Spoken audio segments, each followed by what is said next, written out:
네, 매일 아침 꼭 챙겨야 할 뉴스 딱 3개만 골라서 깊게 들여다봅니다. 뉴스 세계 시간인데요. 월요일에는 MBC 이지성 기자와 함께합니다. 어서 오세요. 안녕하세요. 네, 그리고 매일 함께하시는 분이죠. 박지훈 변호사 모셨습니다. 어서 오세요. 네, 안녕하세요. 네. 자, 유튜브로 개겔겔님, DKYL님, 무리거울님 저희보다 먼저 아침 인사를 건네주셨습니다. 고맙습니다. 저희 단골 손님들이시죠. 감사합니다. 네, 유튜브 라이브로 저희 김종배의 시선집중 함께 하실 수 있습니다. 유튜브에 들어가셔서 김종배의 시선집중 검색하시면 되고요.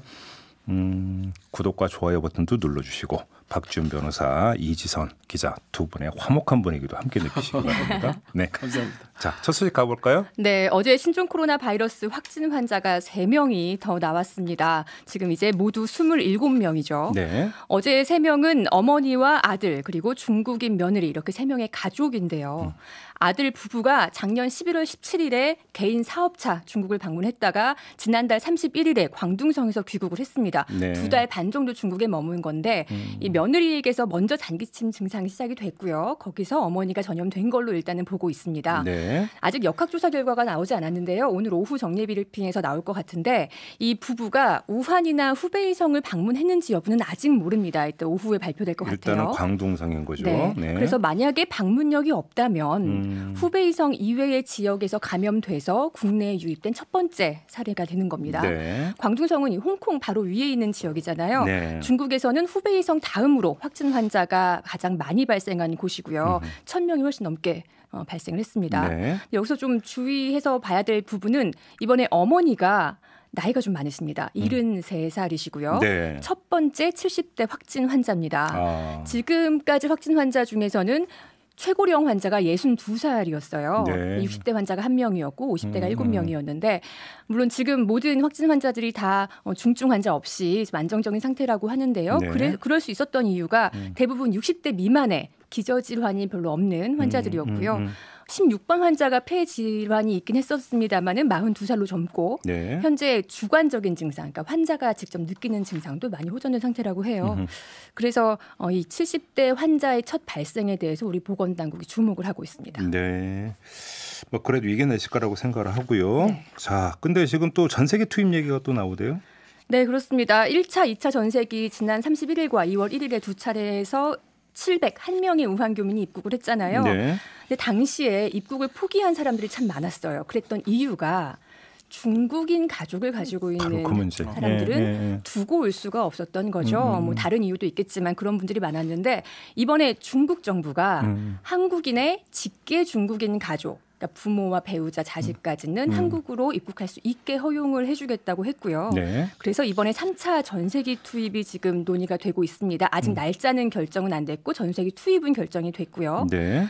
수요는 한 230여 명인데 현재 100명 정도 신청이 예상되는 상황이고요. 3차 교민을 위한 임시시설은 아산과 진천 그 외에 다른 지역에 국가 시설이 될 것으로 보입니다. 아무튼 근데 이제 걱정은 중국에서 이제 그 춘제 연휴 기간을 연장을 한 게 어제 끝났고 어제로 끝났습니다. 오늘부터 이제 수많은 어떤 인구 이동이 있을 수가 맞습니다. 있는 건데 네. 이게 어떻게 되나 이게 지금 이제 우리가 이제 촉각을 곤두세우는 문제 가장 아니겠습니까? 중요한 시점인 것 같아요. 조금 둔화됐다고 뭐 사망자는 좀 많은데 네. 그래도 뭐 감염률은 둔화됐다는 이제 통계도 있고 네, 이런데 뭐 추세가 약간 뭐 그렇죠. 저기 뭐 둔화됐다는 얘기. 지금 이제 마지막으로 이제 잘 봐야 될 시점이 아닌가 생각이 드는데 이 전세기 투입하는 거는 저는 잘한 거 뭐 완전 잘한 거라고 생각이 들고 그럼요. 다만 지난번처럼 뭐 그 진천이나 뭐 이렇게 또 문제가 되지는 않을 것 같아요. 이번에는 그냥 다 받아들이는 상황이 되지 않을까. 그 아산과 진천의 주민들께서 이제 그 잠깐 반발은 있었습니다만 다 받아들이셨고 이해를 다 했잖아요. 가슴을 그리고 열고 지역사회 다 감염이 없었고요. 그럼요. 네. 지금 가슴을 열고 다 받아들이셨으니까. 그렇기 때문에 3차 전세기 투입이 딱 논리성어도 맞고 해야 되는 상황이 아니었나 생각이 됩니다. 그러게. 중국에서 그러니까 감염자의 증가세가 주춤한 거지 여전히 하루에 뭐 2,000명 이상 나오고 그렇죠. 있거든요. 근데 오늘부터는 이제 춘제 연휴가 끝나고 회사들이 다 가동이 된단 말이죠. 그러면은 회사 업무도 많이 이루어지게 될 거고 거기서 뭐 출장 간 사람들도 있을 거고 중국 내에 이동이 많아지면서 이게 국내로 바이러스가 유입될 가능성이 더 바로 커지는 이제 그게 상황이에요. 초점이죠. 그러니까 어제도 이제 중앙사고수습본부에서 이제 입국 제한 조치를 확대하는 거에 대해서 논의를 한다고 이야기를 하다가 최종적으로는 일단은 안 한다. 네. 이렇게 나왔던 건데 지금 중국에서 양성이 어떻게 전개가 되는지 좀 봐야 되지만 최악의 경우에는 후베이 성으로만 입국 제한 대상 지역을 설정하는 것 자체가 아무 의미가 없어지는 그렇죠. 이런 상황이 완전히, 발생할 네. 가능성이 가장 우려가 되는 거잖아요. 네. 이때 이제 우리 정부가 또 어떻게 할 것이냐 문제가 되는 거니까. 그래서 이번 주를 굉장히 방역 당국이 주의해서 보고 있습니다. 어떤 춘제 끝난 영향이 발생하게 되면 추가 조치가 바로 나올 것 같아요. 알겠습니다. 자, 두 번째 뉴스로 넘어가죠. 네, 이른바 안철수 신당이 국민당으로 이름을 바꾸고 어제 발기인 대회를 열어서 창당을 공식화했습니다. 네. 창당 준비위원장은 안철수 전 국민의당 대표가 맡게 됐고요. 네, 어제 그 발기인 대회에서 눈에 띄었던 부분이 이 안철수 대표 연설에서도 보면 자신이 IT 전문가다라는 그런 이미지를 굉장히 강조하는 게 많이 보였어요. 네. 뭐 연설 내용 중에 대한민국 정치는 바이러스에 감염돼 있다라는 표현을 많이 쓰기도 했고요. 그다음에 당이 앞으로 나가야 될 방향을 정하는 그런 방식을 해커톤이라는 좀 생소한 방식을 썼습니다. 이게 뭐예요? 해커톤이 네. 해커와 마라톤의 합성어인데요. 오. IT 업계에서만 쓰는 용어예요. 그러니까 오. 한마디로 마라톤 했다고 그러나? 그러니까 편하게 쉽게 얘기하면 브레인스토밍 비슷한 건데요. IT 업계에서 막 아이디어를 자유롭게 이것저것 내고 예. 다만 거기서 약간의 토론의 성격 그리고 결론을 좀 낸다는 성격을 가지고 있는 그런 업계 용어인데 당이 가야 될 방향을 정하는 걸 해커톤이라는 행사로 했다는 거는 본인의 어떤 4차 산업혁명, IT 전문가 이런 이미지를 강조하려고 한 게 아닌가 싶어요. 마라톤도 뭐 관계 있잖아요. 완주를 했죠. 네. 네, 차까지 썼더라고요. 맞아요. 네네. 그리고 바른미래당 안철수계 의원들 다 참석을 했습니다. 뭐 권은희, 이태규, 김수민 등등 이 바른미래당 소속인 상태로 신당 창당 작업을 함께 하고 있는데 그래서 지금 국민당은 서울, 경기, 인천, 대전, 세종, 충북, 광주 이렇게 7개 시도당의 창당 준비에 돌입을 했고요. 예. 중앙당 창당은 3월 1일입니다. 3월 1일. 네. 진중권 전 교수가 어제 강연을 했죠. 네. 이 자리에서. 1부, 2부로 나뉘어진 행사였는데 네. 2부에서 진중권 전 동양대 교수가 등장을 했습니다. 네. 뭐 최근에 그 친문 저격수로 이제 그 활약이라고 해야 될까요? 뭐 저격을 하고 있는 논객인데요. 네. 진 교수의 강연 주제는 무너진 정의와 공정의 회복이었어요. 여기서 조국 전 장관 사태를 이제 거론을 하면서 울컥하면서 말을 못 잇기도 했고요. 이 사태는 나에게 트라우마다 이런 얘기를 하기도 했고 그리고 논객의 의무라면서 잠수함의 토끼를 언급하기도 했습니다. 이게 뭐냐면 과거에 잠수함 속에 산소 측정기가 없던 시절에는 사람보다 더 빨리 산소 부족에 반응하는 토끼를 같이 데리고 탔었는데 자기는 그 토끼라는 거죠. 먼저 반응을 하는. 그런데 나에게만 어떤 욕을 하고 있다라는 언급을 하기도 했고요. 그리고 뭐 정치는 이성적이고 윤리적이어야 하는데 지금의 정치, 우리 대한민국의 정치는 이성 없는 좀비, 윤리를 잃은 깡패를 만들고 있다라는 말도 했습니다. 어떻게 평가하세요? 진중권 전 교수의 행보를? 여기 가서 이렇게 한다는 게 모르겠습니다. 이제 앞으로 정치 행보를 좀 보내려고 하는지도 있어요. 그렇지만 네. 어색하죠. 논리적으로 저기서 얘기할 상황인 것 같기도 하고 아닌 것 같기도 하고 네. 그 전부터하고 논쪽 완전히 달라졌어요. 동양대 때문에 그런 거라고 다들 생각이 들 수밖에 없을 정도로 갑자기 이제 조국 또 문재인 정부 비판하는데 예전에 그런 모습하고 전혀 다르기 때문에 뭐 그렇다고 뭐 이렇게 한다니까 뭐 문제 삼기는 그렇지만 어색합니다. 많이 어색하고. 예. 안철수 전 대표에게 이런 조언을 하더라고요. 최선의 정책은 정직이다. 네, 그렇다고 뭐 완전히 국민당 쪽으로 돌아선 것 같지는 않은데 어쨌든 현 정부와 여당에게 어떤 실망한 부분을 안철수 전 대표에게 좀 조언을 하는 원래 것 같으면 같아요. 자유한국당 쪽에 가는 게 맞죠. 이런 상황이라면. 근데 또 그건 또 아니거든요. 그렇기 때문에 일단은 지금 정부 특히 조국 사건 관련해서 많이 좀 마음이 뭐 상했든지 뭐 그랬던 걸로 지금 보입니다. 그러니까 뭐 어제 이제 그 강연 내용을 보니까 여러분들은 뭐 참석자들에게 여러분들은 좋겠습니다. 지지하는 정당이 있어서 이런 네. 이야기인데 저는 없습니다. 이런 어떤 요새 발언을 한 걸 보니까 그래서 뭐 진중권 전 교수가 국민당과 뭐 함께한다 이런 그건 것은 아닐 아닌 것 것 같아요, 같고요. 앞으로. 예.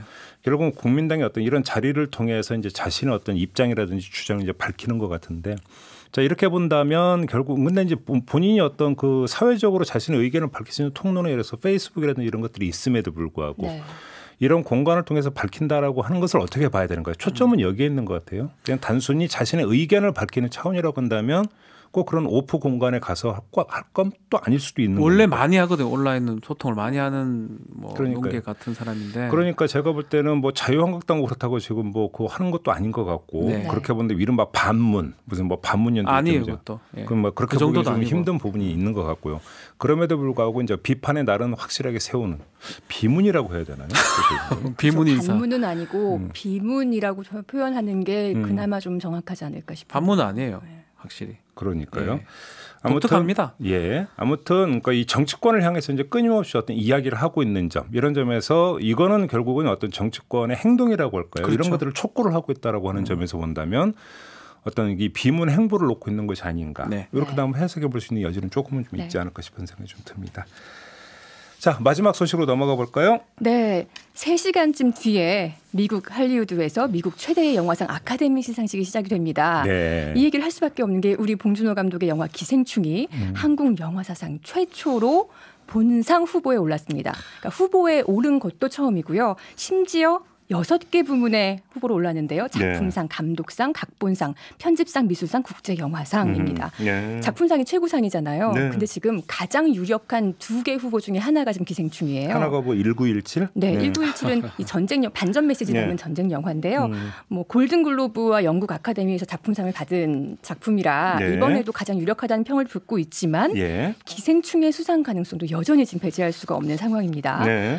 일단 영화배우 조합에서 최고상을 받았는데 아카데미 회원 중에 가장 회원수가 많은 게 영화배우거든요. 그렇기도 하고 지금 아카데미가 굉장히 많은 비판에 몰려 있어요. 보수적인 정통 미국 백인 남성 중심의 영화상이다. 그렇죠, 그렇죠. 변화가 필요하다는 비판이 굉장히 많이 회원들 사이에 일고 있는데 네. 그렇다면 그 변화를 보여줄 가장 상징적인 작품은 기생충이 아니겠느냐라는 목소리가 나오고 있어서 네. LA 타임스 기사 제목이 저는 그 딱 대표하는 것 같아요. 어떻게 되어 있는데? 기생충이 아카데미를 필요로 하는 것보다 아카데미가 기생충을 필요로 한다는 이 제목이 딱 이 상황을 보여주는 것 같습니다. 잘 뽑았네. 아, 좋다.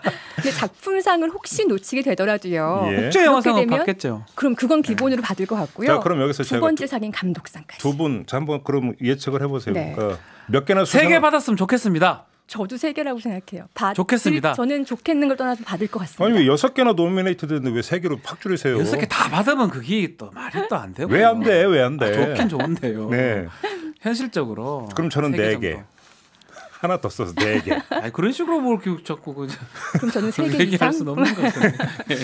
바로 이어서 지금 미국 LA 현지 기자 연결할 계획입니다. 요 얘기는 여기서 마무리하고 네. 두 분과는 인사 나누고 바로 미국으로 가보도록 하겠습니다. 두 분 고맙습니다. 고맙습니다. 감사합니다. 이슈의 핵심을 꿰뚫는 예리한 시선, 믿고 듣는 진품 시사 김종배 시선 집중.